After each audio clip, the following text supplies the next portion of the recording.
Hi friends, இப்போ நம்ம பார்க்க போகிறது இப்போ நடந்து முடிஞ்ச குரூப் 4 எக்ஸாமில் ஹிஸ்ட்ரி ஐஎன்எம்லேருந்து எங்கெங்கேருந்து கொஸ்டின்ஸ் கேட்டாங்க அப்படிங்கிற ப்ரூஃப் வந்து பார்க்கலாம். அதிநவீன வசதிகளுடன் கூடிய ரயிலில் அடிமைகளாக இருப்பதை விட சுதந்திரத்துடன் கூடிய மாட்டு வண்டியே சிறந்தது என்று கூறியவர் யார் அப்படின்னா அன்னி பெசன்ட். அதிநவீன வசதிகளுடன் கூடிய ரயிலில் அடிமைகளாக இருப்பதை விட சுதந்திரத்துடன் கூடிய மாட்டு வண்டியே சிறந்ததுன்னு சொன்னது யார்? அன்னி பெசன்ட்.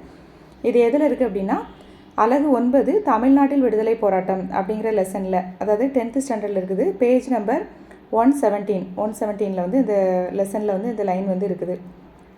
அதிநவீன வசதிகளுடன் கூடிய ரயிலில் அடிமைகளாக இருப்பதை விட சுதந்திரத்துடன் கூடிய மாட்டு வண்டியே சிறந்தது அப்படின்ற அன்னி பெசன்ட் அம்மையாரும் தன்னாட்சி இயக்கமும் அப்படிங்கிற ஹெட்டிங் கீழே வந்து இந்த லைன் வந்து வரும்.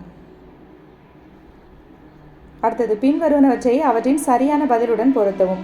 பேஷ்வா அப்படின்னா பிரதம அமைச்சர், சுர்நாவிஸ் செயலர், நியாயதீஸ் அப்படின்னா தலைமை நீதிபதி, பண்டிட் ராவ் அப்படின்னா தலைமை அர்ச்சகர். இதுக்கான ஆன்சர் வந்து பி.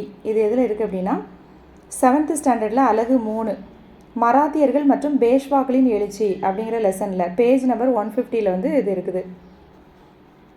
அஷ்டபிரதானின் பொறுப்புகள் அப்படின்ட்டு சொல்லி கொடுத்துருப்பாங்க. பேஷ்வா அப்படின்னா பிரதம அமைச்சர், அடுத்து சுர்நாவிஸ் அல்லது சச்சீவ் அப்படின்னா செயலர், அதே மாதிரி தலைமை நீதிபதினு கேட்டிருந்தாங்க. நியாயதீஸ் அப்படின்னா தலைமை நீதிபதி, பண்டிட் ராவ் அப்படின்னா தலைமை அர்ச்சகர்.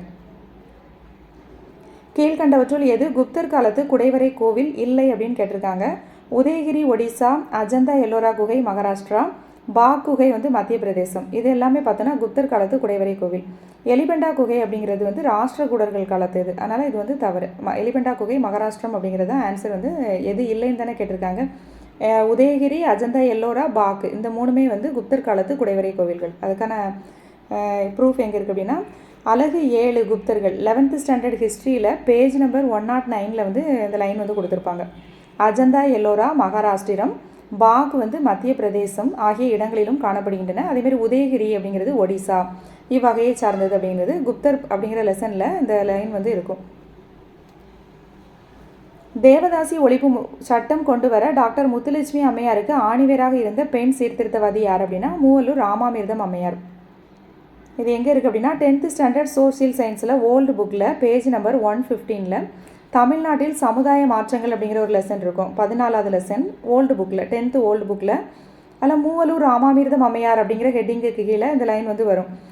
டாக்டர் முத்துலட்சுமி ரெட்டி தேவதாசி முறை ஒழிப்பு சட்டம் கொண்டு வர ஆணிவேராக அமைந்ததுண்டு. மூவலூர் ராமாமிர்தம் அம்மையார் அவங்க ஹெட்டிங் கீழே வந்து இருக்கும். அவங்க கூடவும் சேர்ந்து என்ன பண்ணியிருப்பாங்க, இவங்களும் வந்து போராட்டத்தில் ஈடுபட்டிருப்பாங்க. அதனால் டாக்டர் முத்துலட்சுமி ரெட்டி தேவதாசி ஒழிப்பு சட்டம் கொண்டு வர யார் வந்து ஆணிவேராக இருந்தாங்க அப்படின்னா மூவலூர் ராமாமிர்தம் அம்மையார்.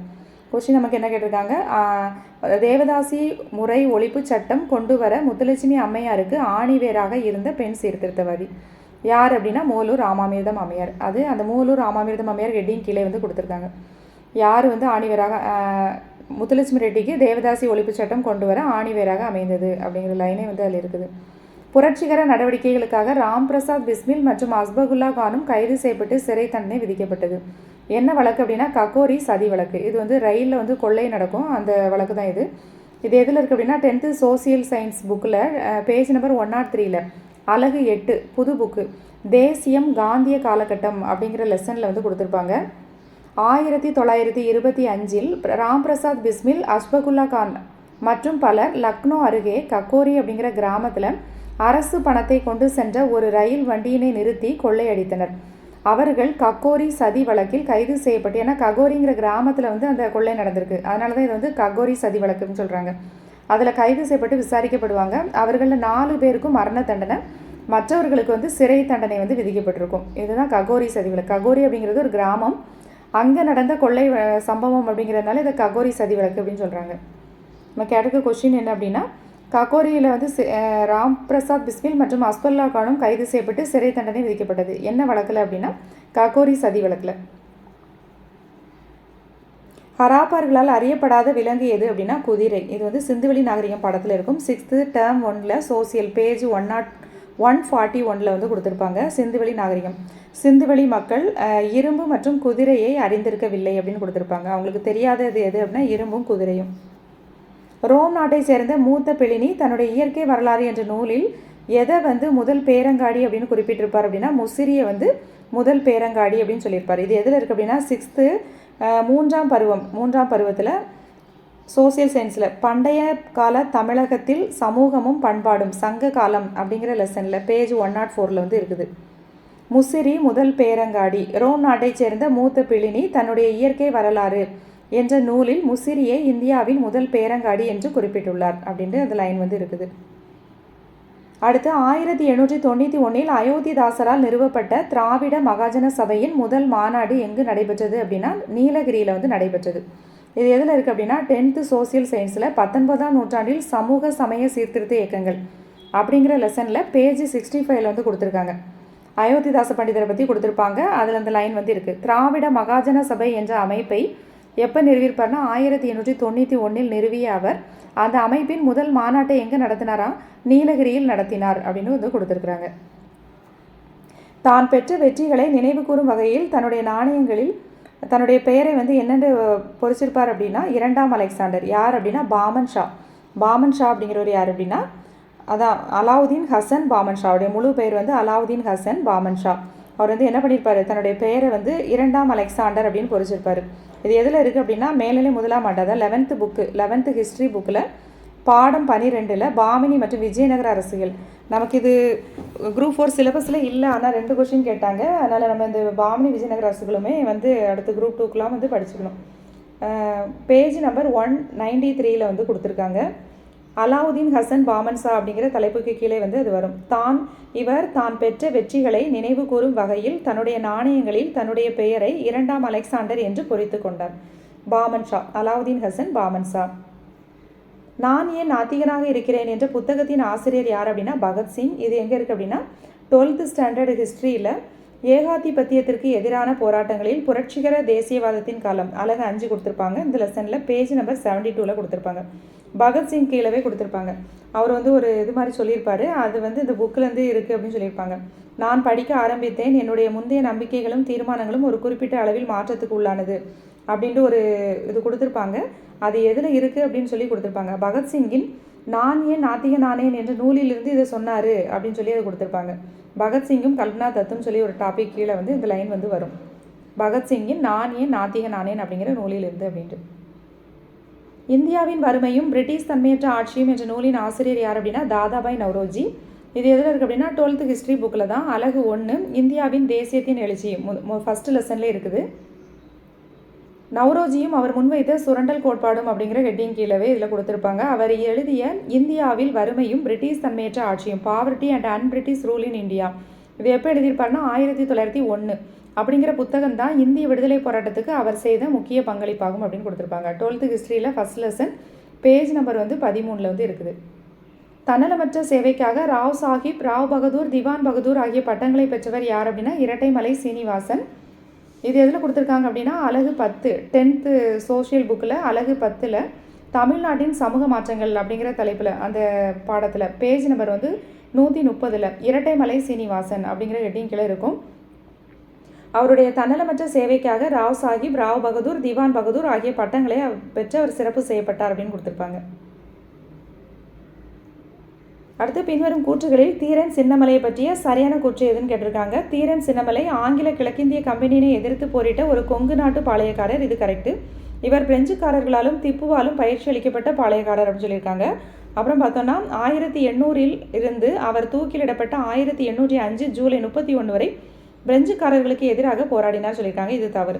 ஏன்னா இவர் வந்து பிரெஞ்சுக்காரர்களால் தான் பயிற்சி அளிக்கப்பட்டார். பிரெஞ்சுக்காரர்களுக்கு எதிராகவே அவர் போராடல, அவர் ஆங்கிலேயர்களுக்கு எதிராக தான் போராடினார். ஆங்கில கிழக்கிந்திய கம்பெனி தான் எதிர்த்து போராடினார்.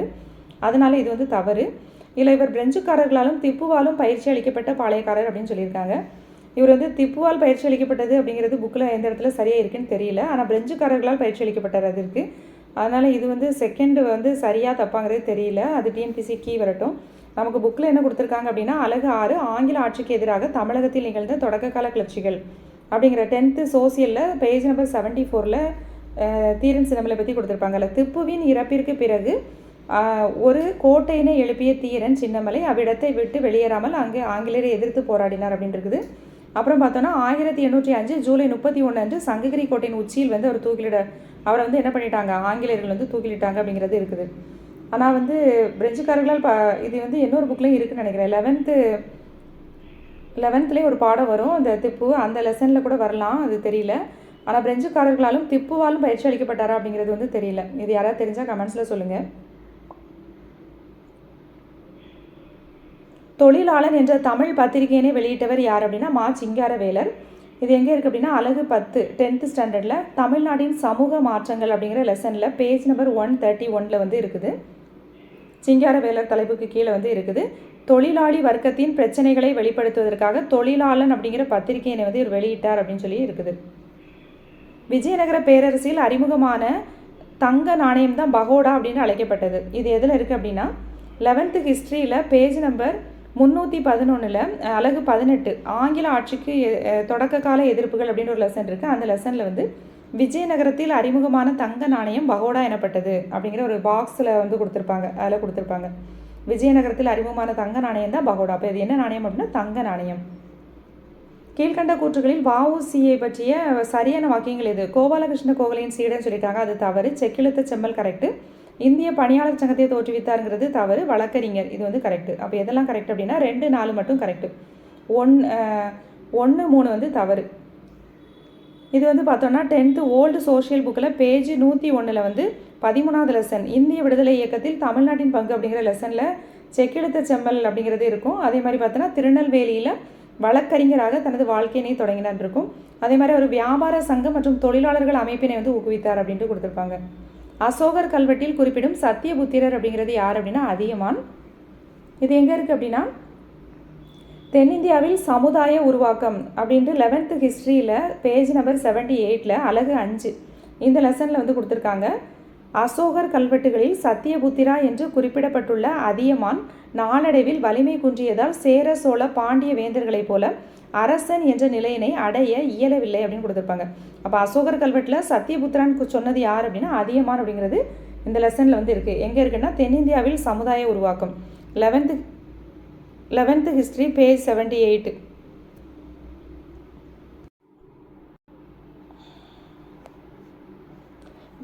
கீழே கொடுக்கப்பட்டுள்ள எந்த கல்வெட்டு குறிப்புகள் மெசபடோமியாவிற்கும் ஹராப்பாவிற்கும் இடையிலான வணிக தொடர்புகளை குறிப்பிடுகின்றன? கியூனிஃபார்ம் கல்வெட்டு குறிப்புகள்.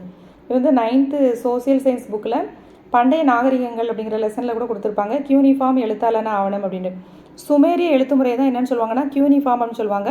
இந்த எழுத்துக்கள் வந்து ஆப்பு வடிவில் இருப்பதால் இதற்கு பேர் இடப்பட்டதுன்னு கொடுப்பாங்க.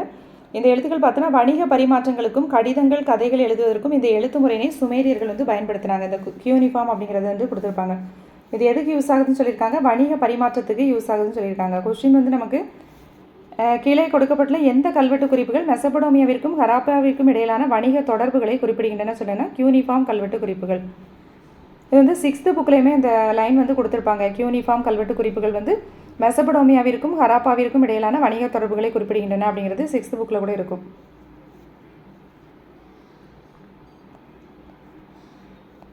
சுதேசி நீராவி கப்பல் கம்பெனியின் ஆரம்ப முதலீட்டு தொகை எவ்வளோ அப்படின்னா ரூபாய் 10 லட்சம். 1906 வஉசி சுதேசி நீராவி கப்பல் கம்பெனி அப்படிங்கிறத வந்து கூட்டு நிறுவனத்தை பதிவு செய்தார். மொத்த முதலீடான ரூபாய் 10 லட்சம் 40,000 பங்குகளாக பிரிக்கப்பட்டு ரூபாய் 25 வீதம் இந்தியர்கள், இலங்கையை சேர்ந்தவர்கள் மற்றும் ஆசிய நாடுகளை சேர்ந்தவர்களுக்கு மட்டும் விற்பனை செய்யப்பட்டது அப்படின்ட்டு அந்த லைன் கொடுத்துருப்பாங்க. இது 12th ஹிஸ்ட்ரி புக்கில் வந்து இருக்குது.